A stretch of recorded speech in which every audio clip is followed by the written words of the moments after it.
Good evening, everyone, and welcome to a historic week at the University of Maryland.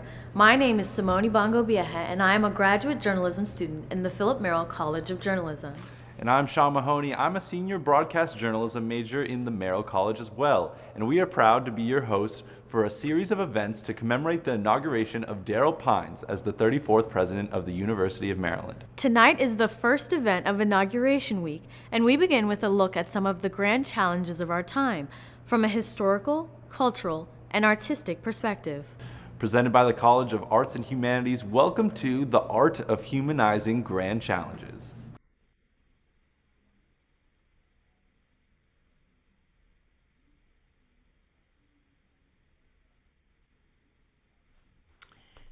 Hi, good evening. My name is Michelle Singletary. I'm personal finance columnist for the Washington Post and proud University of Maryland College of Arts and Humanities alumna. I am the moderator for tonight's inaugural kickoff event, The Art of Humanizing Grand Challenges. I'm excited to talk to a panel of arts and humanities experts about the extraordinary challenges facing America, not just today, but throughout its history. Racial injustice, political division, gender inequality, immigration, climate change, among others. In times of crisis, we look to past and present societies, artifacts, visual culture, literature, speech, and more to gain a perspective.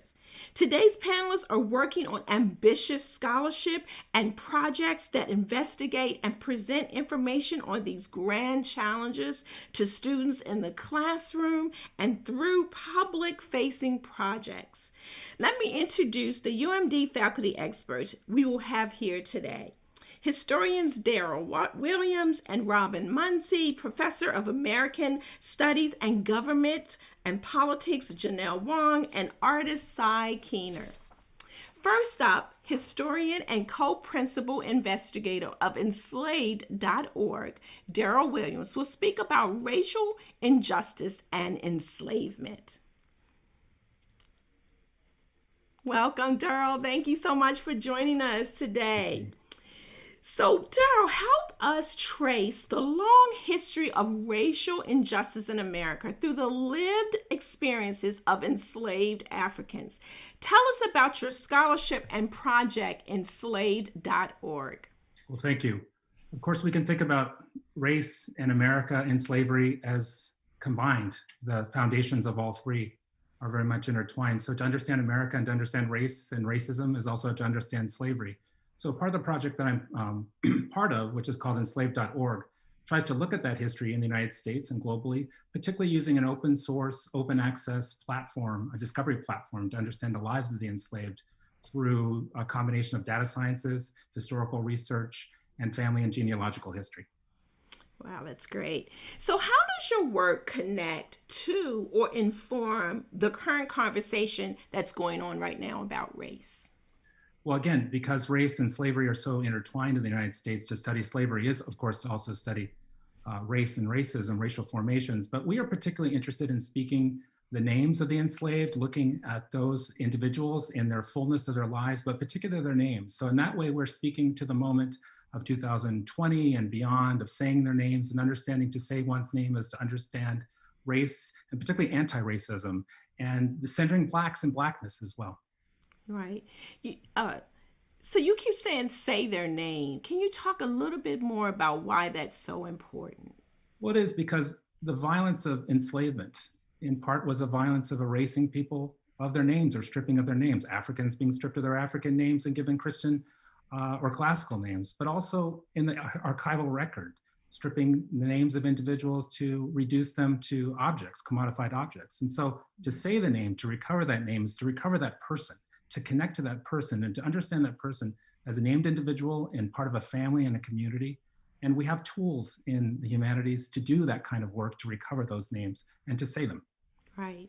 I'm going to ask you one last question before I do that. So anybody can use the website, right? It's Absolutely. open. Enslaved.org is open access, open source, don't have to register, free of charge. We welcome Right. all. That's wonderful. So lastly, let me ask you, why is it important to study slavery broadly and in particular in the state of Maryland? When we think about Maryland, we think about a state, or formerly a colony, which was founded in part as a slave colony. And so to understand slavery is to understand our state history. But we also think about the landscape in which we occupy in Maryland. The University of Maryland itself was built in part by slave labor and enslaved labor. So to understand slavery is also to understand Maryland history. But I would also say to understand that in the state of Maryland is also to understand our particularities in a larger process of slave emancipation, and how Maryland's particular history of abolition is neither the Emancipation Proclamation nor is Juneteenth, but it speaks to both of those. Yeah. I said that was last, but I'm just going to throw this in. Okay. Because, it's really hard for people to even talk about slavery. Because the first thing, if you bring it up, oh, that was so long ago. Why are we still talking about that? Why are we still talking about that? But it's not so long ago. It lives within us. It lives within the fabric of our society, of our democracy, and the fissures in our democracy as well. It lives in our landscape, in our built landscape. The memorials and monuments that we think are important, that should be stood up or torn down, are all, not all, but many of them are invested deeply in this understanding of slavery and enslavement. So that is why one of the many reasons why it's important. Yeah, wow, that's great. Thank you so much. And I would encourage everybody to go to the website. It's very easy to use. And I really hope, now, can people send you information for the site? We do. We have a process in which scholars can contribute data sets. They're based on their research, but also for the general public, including family historians, genealogists, who can also submit, and K through 12 educators can submit their materials and also use the site as well for their own discovery process. Great. I got a big family book I might send to you with all my crazy relatives.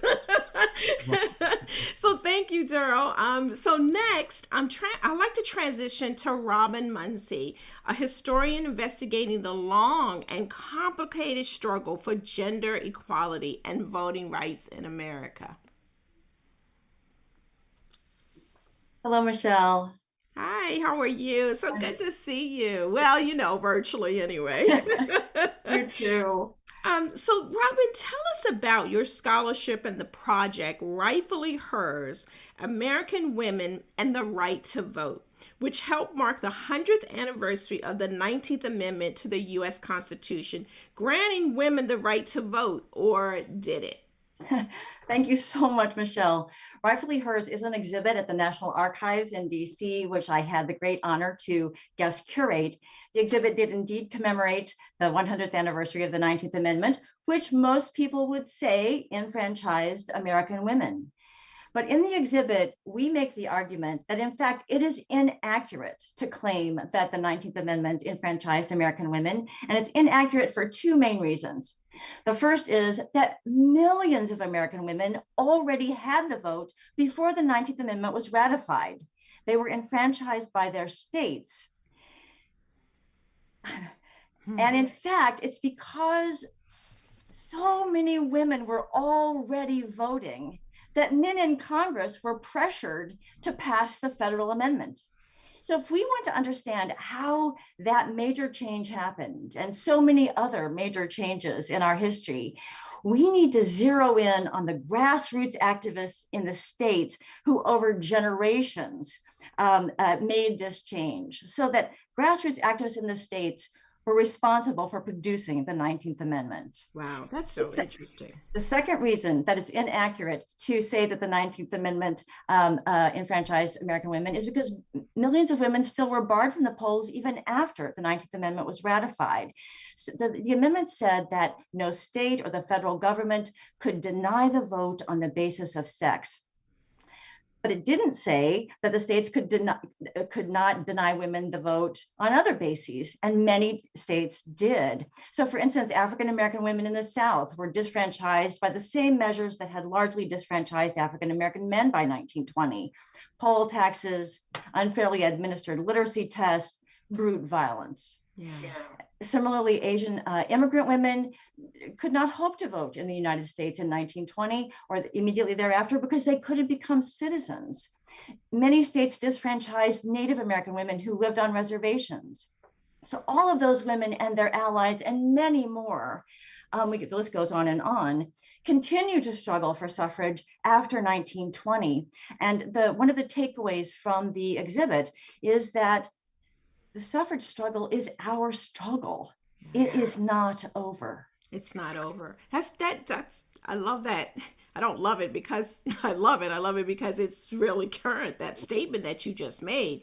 So how does history help explain the current political movement, particularly the politics of voter suppression, which of course we know is happening right now and is very real, and the historic election of Vice President Kamala Harris? Oh, yeah. So the history of women's suffrage makes clear that current efforts to suppress the vote are absolutely in keeping with the long history of voting rights in the United States. Americans have contended over who should vote from the founding of the Republic to the present day. And in the exhibit, we begin that story actually in 1776 New Jersey, where the New Jersey had adopted a constitution in 1776 that granted women the right to vote on the same basis as men. And then in 1807, they took that vote away from women. And New Jersey women were not voters on the same basis as men again until 1920. That story, that little bitty story, encapsulates the precarity of voting rights in the United States, and makes it clear that a right gained is not necessarily a right retained. We have to continue to struggle to maintain rights we already have. Kamala Harris, of course, her election absolutely rests on this long history of voting rights struggle among people of color and American women. And she's very clear that if any other woman is ever to equal her triumph or to surpass it, will require ongoing struggle. Yeah. You know, the one thing that you kept saying, and it's so important, and when we're talking about voter rights, why it's so important that we vote in our state elections, is that a lot of this rests on the state rules. Oh. I mean, we sort of think of it as federal government impeding the rights for women, but your study and this project talks about how important it is that we vote in our state elections and know for real how we're voting. Because, most people vote, they pick the big ticket people, right? So can you, just really quickly, because they get me to sign it, I got to move on. But just one last statement about why the state is so important. Because actually the lion's share of power over who votes still rests with the states. Great. Thank you. Thank you, Robin. Next up, political scientist Janelle Wong captures the voices of unheard people to understand their political beliefs and lived experiences with the pandemic and racial discrimination. She'll speak to immigration, identity, and civic engagement. Thank you so much, Michelle. Oh, thank you for being here with us. So, Janelle, if it's all right if I call you by your first name. Of course. I feel like we know I hope all of you you, do. right? Can you tell us about your scholarship and the current project, Collaborative Multiracial Post-Election Survey? I love it. Thank you. This is a National Science Foundation funded survey project that includes more than 20,000 respondents. And I'm excited to say it's currently in the field. And questions we include on that survey having to do with the election and race in America, including policing and immigration policy, could not be more pressing today. This is a post-election survey after an election like no other. And this survey includes large samples of every major racial group, including a Native American Indian sample, Muslim sample, and Black immigrant sample. It also includes an LGBT sample that cuts across all of these groups. But what truly sets this survey apart from others is that it involves more than 100 researchers, including many scholars from minority serving institutions like HBCUs, Hispanic serving institutions, and thus it serves as a model for supporting and really leading with first generation scholars through data and professional development. So surveys, in my view, are a way to capture the everyday voices of our diverse communities. And in this way, they really fit well with the humanities mission. Wow, that's great.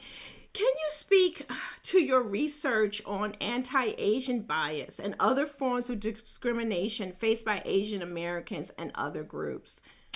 Yes, thank you for that question. So my colleagues and I fielded a survey 2 days after the shootings in Atlanta that occurred just over a month ago. And that in which 6 Asian American died. And that study, which surveyed more than 10,000 people, highlights the shared roots of racism experienced by Asian Americans, Black people, Latinx, and Native peoples. And it really highlights the particular form that racism takes. For example, while there has been a lot of attention to anti-Asian hate crimes over the course of the pandemic, our data show that not only have 10% of Asian American respondents reported experiencing a hate incident in the first few months of 2021, about the same proportion of Black, Latinx, and other people of color have also reported a hate crime during this same period. And while Asian Americans are more likely to be asked, for instance, where they are from, they are less likely, much less likely to experience mistreatment by the police, housing discrimination, or being discouraged from continuing their education by a teacher or counselor. So in those cases of deep institutional discrimination, Black Americans show the highest rates of experience with discrimination. So with this project, we really seek to forward the humanities strength of understanding racism in a broad context. Yeah, that's really very interesting. I mean, there's so many deniers about, the fact that racism still exists. So I'm just curious, how did you become interested in this work?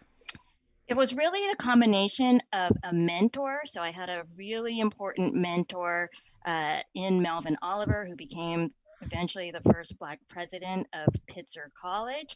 And it was a time. I came of political age and really intellectual age for me during the civil unrest that followed the 1992 beating of Rodney King. Yeah, that's great. Well, it's great work. It's so needed because, as I said, there's so many deniers. I know I've had that in my own career, people thinking it's all in our head, but it's not. Your research shows, right? It's not. We're not being oversensitive. Without a doubt, it's there, and we must confront it. Right, exactly. Oh my gosh. So Janelle, thank you. Thank you so much for your research and your passion to this. We need people like you to validate the experiences from a scientific point of view. So next, let's turn our attention to melting ice caps and rising sea levels and how art and technology are helping with climate change. We have with us Cy Keener. Hey, Michelle. Hi, how are you? I'm doing great. That's good. That's good. Cy Keener is an artist who helps scientists communicate environmental change through public art. I mean, I'm so fascinated by this. So welcome, Cy. Can you tell us about your scholarship and projects to measure Arctic sea ice and glacial melt? Of course. I've been super lucky to get to collaborate with scientists on a couple of interesting projects. And one has to do with sea ice and the Arctic Ocean. So sea ice, well, first of all, the Arctic Ocean is basically an ocean that's the size of the United States that sits at the top of the Earth. And it has a kind of protective cap in normal times that keeps the sun from kind of heating up the ocean and keeps things cool. And if you go back to 1985, then a third of that area was what they call old ice or kind of thick ice. So it would survive 3 or 4 summers or more without melting. And if you fast forward to now, then that old ice has basically disappeared. It's down to 1% of the cover of the ocean. And so I've been super fortunate to be able to get out there and kind of be embedded with these scientists and to try to record some of the last bits of that old ice and to try to help them measure the ice that is out there, which is a really fun thing for me to do. And then I place my own sensors out there in the ice, and then I do sculpture pieces and kind of data drawings that are based on the data that comes back from there. So that's go ahead. No. So why is telling it through art important? Why is that work? Why is that a way to get people to really visualize this thing that many of us would never see? Yeah, no, I think that's a great question. And I think the scientists are really good at gathering the data, and they're good at doing the quantifying part, but I think that a lot of these changes are happening kind of out of our field of view, or they're happening in places that are just a long ways away from us. And my job as an artist is to try to basically help people make that connection with the place. And so the data and the sensors that I put out there are to help people see the beauty of the ice. Or so I make these sensors that go through the ice and actually take the light color and the light levels throughout the entire column of ice. And then I present that to people. And because I have sensors out there, then it can be kind of a live presentation where they can see what the color of the ice was at noon that day. So so I think that there's, scientists need to do their job, but I think my job is to help get the public to care about these things and to really understand what's happening. Great. That's so great. So unless your neighborhood was destroyed by a severe flood or a huge winter storm, you may think such disasters only happen to other people. What are you learning about how you're using your art to help Americans get a glimpse of the problem? Yeah, and I think that goes back to the thing that I mentioned, that these most extreme changes are really just happening out of sight. And it doesn't mean that they're not happening, and it doesn't mean that they won't happen here. But the Arctic is really, it's 20 or 30 years ahead of where we are kind of climate-wise and in the amount of change that's already happened there. And so part of my job is to kind of get out there and document what's left so that, these future generations can have some sort of access to it. And then part of it is to just kind of raise awareness by trying to get more information and more sensors and just kind of more people aware of what's happening. Right. Wow. So anybody who said you can't make money or study out of art, you're probably just, it's like your mama is really proud right now. My son is an artist, studying climate change. I mean, and that's really important, right? I mean, you've been able to combine something that we see aesthetically with something so important to our everyday life. And I just find that fascinating. Yeah, I would just say that I'm super lucky, and I'm lucky to have the support of a progressive institution like UMD, where they understand that arts combine all of these different things, that arts isn't just drawing and painting and kind of wood sculpture and that kind of stuff, which we love and we enjoy. But I think that arts has definitely grown and just kind of, we've got our fingers all over these different little other fields, and it's that collaboration that comes about is really great. That's great. Well, thank you so much, Cy. Thank you for your work. Now I want to bring all the panelists back together to answer a couple of questions. So we're going to have everybody come back and join us. And the first question I want to talk about is the identity. Identity is a common thread throughout each of our work. It's also one of Dr. Pine's Terrapin Strong themes.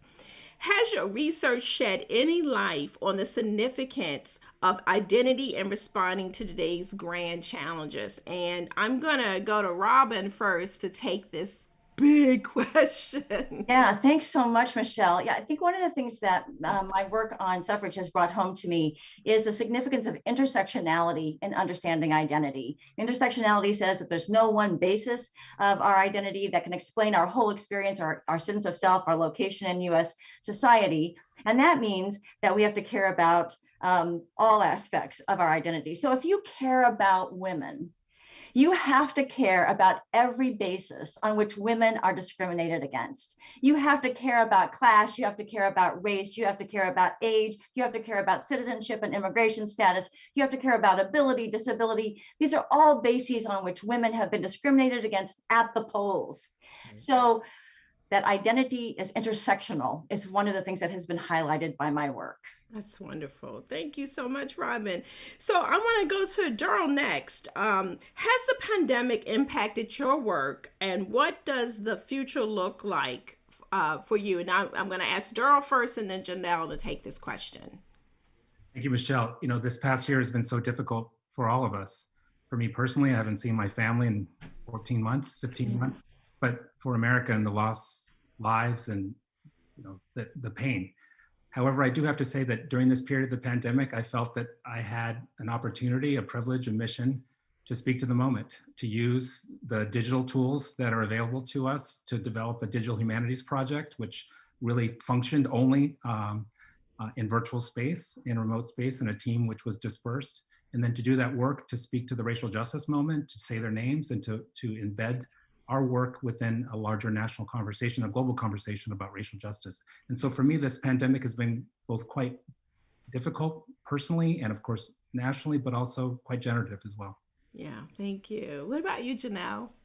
Yeah, I echo much of that. I think, this pandemic has shown us to some extent that we are all connected and we're all in this together. And yet I feel this kind of urgency in studying the inequalities that are and the kind of racist experience of different groups in the US right now, because it's shown us while we're all in it together, the pandemic and inequality is not affecting us in the same ways at all. And it's also highlighted the joys of collaboration in some ways, that we are not alone, and you can feel that in the work that we are sharing together. Yeah, I love that. We're not all alone. And it's not, when we can address these things, it impacts all of us, right? I mean, that's what I love about what you do. So I'm sorry, I'm going to ask you to take the last question, and then actually, no, I'm going to do Cy and Robin. So Cy, to you, do you think we can change the public narrative about the value of studying the arts and humanities? I sure hope so. I mean, I think that the arts itself has expanded a ton over the last 15 or 20 years, and what the kind of things people do as artists. For me, studying climate change, my colleague Shannon Colas has been mapping these shale oil fields in Canada. And then as a department, we have a new joint major with computer science. And I think that people are really coming around to see the value of having creative minds involved along with technical minds, and what the two of those can really accomplish. That's right. Yeah. And Karen, to you, what do you think we can change the public narrative on the importance of an arts and humanities degree? I sure do. I think if suffragists could change the narrative about who should vote, we can change the narrative about arts and humanities. And what I always say to my history students is that the reason to study history is because it will set you free and give you power. It will set you free by showing you that the way things are is not the way things have to be. And it gives you power by showing you how change happens. Yeah. And that means you can become an agent of change yourself. Oh, I love it. Oh, I wish I had taken your class. Oh my gosh, wasn't this so exciting, y'all? I mean, look at the people that are studying in our arts and humanities department, the impact that they're having on the world. And can I just throw this in, and I'm going to go to the dean.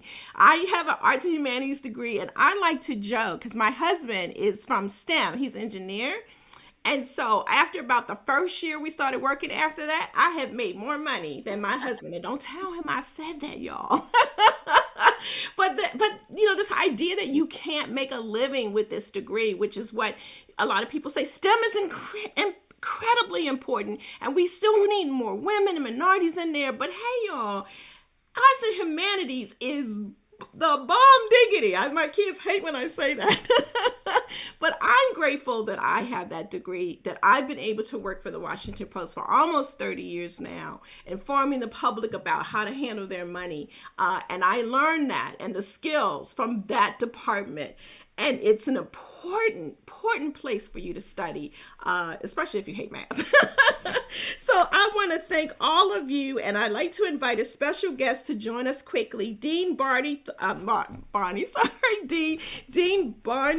Thornton Dill is finishing her 10th year as Dean for the College of Arts and Humanities. She has been instrumental in bringing awareness to the ways the arts and humanities are addressing the grand challenges of our time.